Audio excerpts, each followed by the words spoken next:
Hey everybody, it's your friendly neighborhood hunter Feyranna here to chat with you about Warcraft, its characters, and for today it's forums. Today's episode is part of my forum file series where I talk about recent posts and developments on the WoW boards. Let's get started.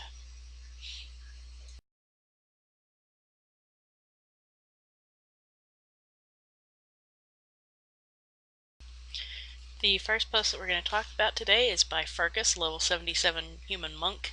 It's on the front page of the general forums right now. It's about 14 pages long at current. And it is about Blizzard Entertainment's lawsuit against Ceiling Fan Software. They won. They were awarded $7 million. This is awesome. They need to go after the makers of these bots, in my opinion.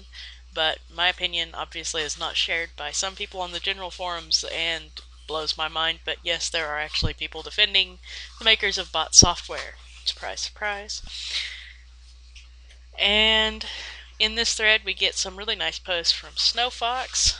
I don't always agree with Snowfox, but this time around I do, about why it is a big deal and the fact that they do need to go after these. They need to set precedent that in the US at least, if you make botting software, they will catch you, they will get you, and you will have to pay out the bootay. That is a wonderful thing. I don't like botting software, not so much because I really don't care if you get, minerals or herbs or whatever without honor, without actually being at your computer.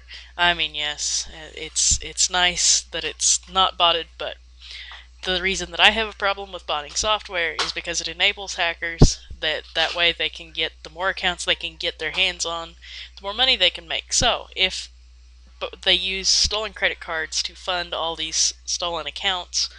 Stolen accounts stink, but it's just a game. The stolen credit cards are a problem because that pushes up interest rates for everyone. You, me, the poorest of the poor are affected because it's raising the cost of living because of everybody's increasing credit card rates. Big, big, bad deal. So, and the next post, is actually a set of posts I want to bring up, is in regards to OQ, the add-on. And we have a post by Blordo. OQ is in moderation on Curse. He says, why? I want to download the add-on, but it seems like it's on moderation. The reason it's on moderation is because of a little button in the lower left-hand corner of the add-on's UI that says send beer. Now, if you look at Blizzard's sticky UI add-on development policy, which if you go to forums, gameplay, and guides, UI and macro, it is the UI add-on development policy right there, number 5 on the list. It's not even very far down there. It says you can't solicit donations. And we have some people saying, well, he's asking for beer, not for money. It's code, so it should be allowed. No, a donation doesn't mean money. It doesn't matter whether you're asking for beer, if you're asking for money, if you're asking for dirty mismatched socks, you're asking for a donation. A donation is against the rules, so he needs to take the button off, period, end of story. Yes, it's silly. No, Blizzard hasn't done anything about it and probably won't, but it doesn't matter because Curse, most people I think most people pretty well get their add-ons from Curse. It's just so much simpler to use the client than it is to download each add-on individually and unpack it yourself. And Curse wants to follow the rules. Hey, that's great. Let them. Then we have another post by Shift Happened, level 90 Night Elf Druid. It's 10 pages long. The OQ Guide to Spot Good Bad Players. Now, while the information is pretty interesting, checking, just talking about checking if they're gemmed, enchanted, it gives some pretty basic stats about what a tank should have and a healer should have. Some of their stat caps to look for to see if they have a clue. That's kind of cool. But it's kind of sad that it has come to the point where it's not general information for raid leaders, it's information for if you're using OQ. And that tells you just how far this add-on has gone at this point. We have another post by Tiny Masher, who is the developer of OQ, saying raid leaders in OQ. And he's asking about a change. Should he make a change in the way it shows a character's progression to see if there's somebody that you want to invite? Personally, I didn't think much of his idea, but at least he's talking with the community before he makes design decisions, so that's kind of cool. And again, he butts heads with Snowfox. This is not the first time that the two of them have gone head to head on the forums. kind of interesting. And then the next post on OQ is by Bacon, a level 90 Worgen Warlock. That's an awesome name. Just throw that out there. 5 pages long currently. It's What's So Bad About OQ. Said, I see so much controversy surrounding it. What's the big deal? Keep in mind I never used it, so this isn't a QQ about people QQing about OQ thread. What's bad about it? Absolutely nothing, says Afflicted, which is the first response in the thread. It goes through a lot of people. Of course, support OQ. Some people prefer Open Raid. Personally, I use both. I've been using OQ more, but I'll admit I do tend to like Open Raid a little bit better as far as the chat, just because OQ still has issues. What's so bad about OQ? This. Right here. Ridiculous spam. And people will tell you, oh, well, turn off your real ID updates. Now, why would I want to do that? I want to actually see my updates from my friends. This thing's been going.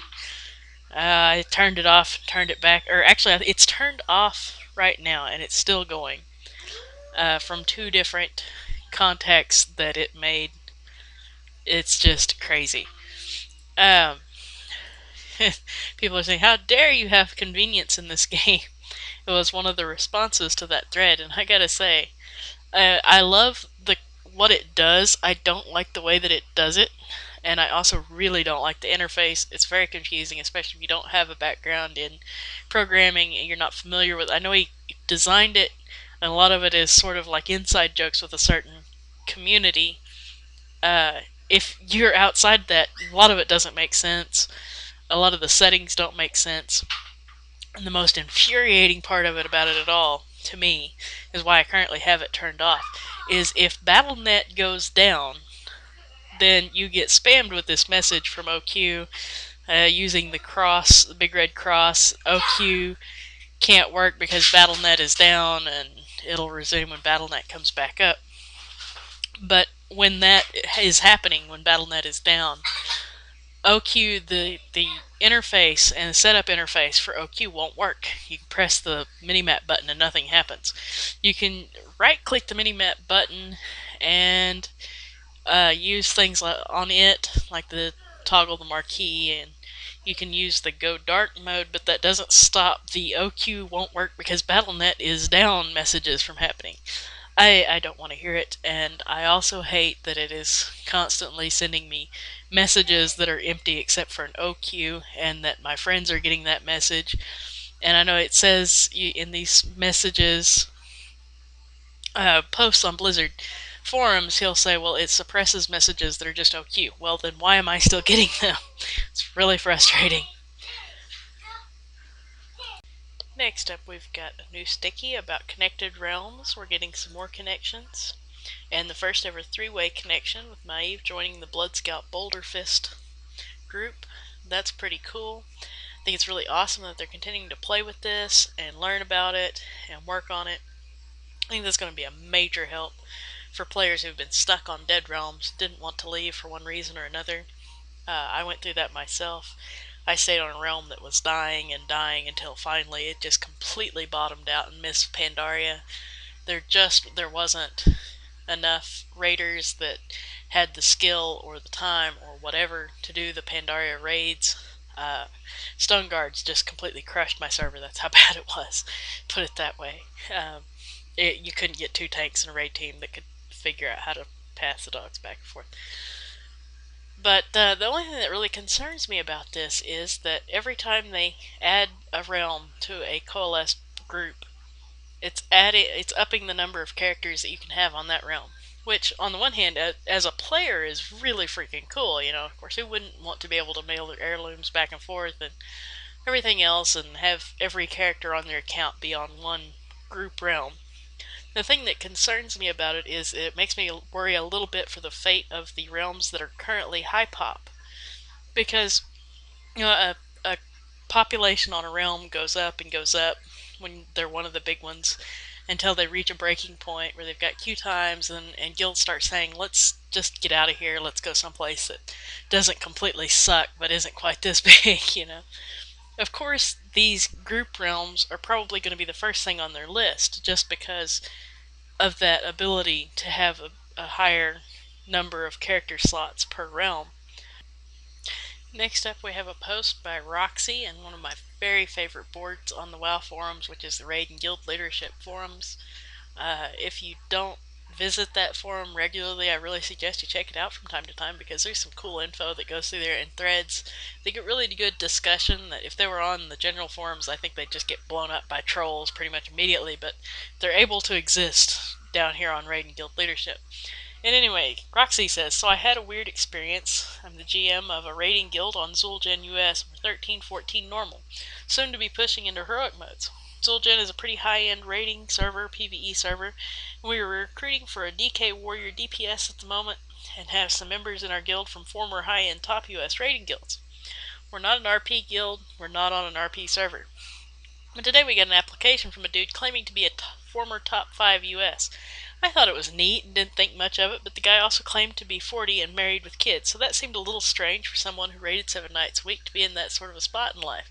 But weirder things have happened, right? So after going to Illidan and talking to a few members that are current members of this high-end guild that he claimed to have previously been a part of, it was clear that the dude was just some crazy fanboy of this guild and just memorized a lot of their backstory, missing one key detail. The age of the raider that he claimed to be was 20 years younger than him.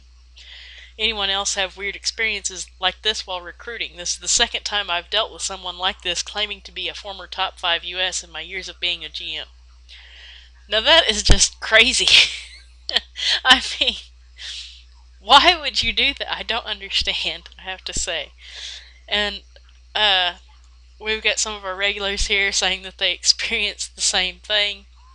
And Roxy comes back right away in the post to say that they would have accepted the DK because his character was in good shape, but they screwed themselves by claiming to be somebody. And I have to be curious how many other people have ran into this. And now I know I posted down here. I have experienced somebody that claimed to be another player, and I happen to know the person they claimed to be. And the person they were claiming to be was a male who played a female character, which lots of people do that. But he actually dated the guild master of this guild that they were in, and the person claiming to be this guy was a woman, and I had spoken to both on vent, so yeah, I'm sure.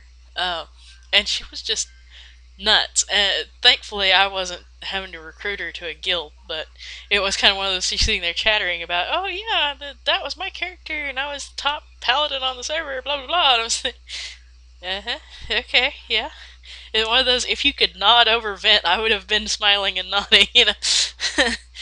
Anyway, another great one here is Solaris, and I hope I'm saying that right, is a regular. And I love their post in this thread is, I was on my druid herbing one day and got a tell from some random player asking for a guild invite saying they were an alt. I asked who their main was, and they named my priest. How do you respond to something like that? I just, that would be so weird, but at the same time so cool, because then you have this awesome story to tell on this random thread that pops up. And that concludes this episode of Forum Files. This is Feyranna, and I want to thank you for hanging out here in Azeroth with me. Laters!